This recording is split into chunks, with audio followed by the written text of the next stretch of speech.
عندما سحق المغاربة جيش سليمان القانوني بوادي اللبن، كيف بقيت المغرب عصية على العثمانيين دون بلاد العرب.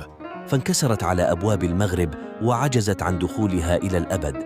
ماذا حدث بهذه المعركة؟ معركة وادي اللبن، مطلع القرن السادس عشر. كانت السلطنة العثمانية تبتلع كل دول المشرق العربي وجزءاً كبيراً من أوروبا، وكان لا شيء يقف في وجه جيوش الانكشاريين، إذ إن سقوط المدن واحتلالها كان ليس أكثر من مسألة وقت، خاصة دول إفريقيا العربية الضعيفة التي كانت تتهاوى تحت سيوف العثمانيين تباعاً، حتى وصلت جيوش العثمانيين للمغرب.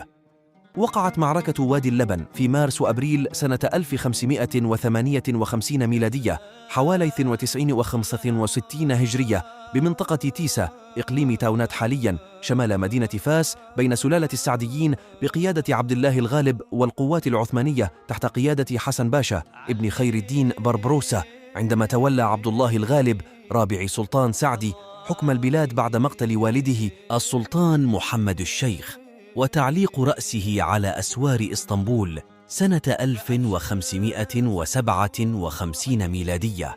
واصل عبد الله الغالب سياسة أبيه في مواجهة الدولة العثمانية، فرفض بيعة العثمانيين الذين اتجهوا إلى مد نفوذهم في الشرق المسلم.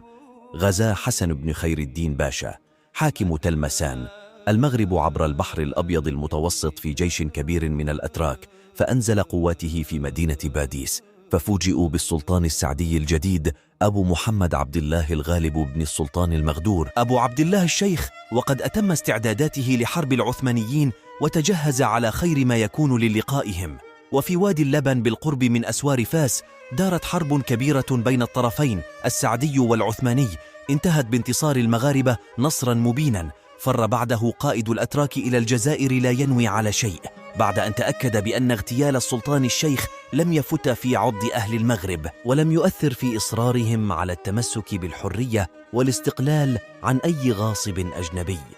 وبعد ذلك أصبح السعديين يتصدون لثلاث جبهات: العثمانيون من الجهة الشرقية، والغزو الإسباني والبرتغالي الصليبي من الجهة الشمالية والغربية للمملكة المغربية.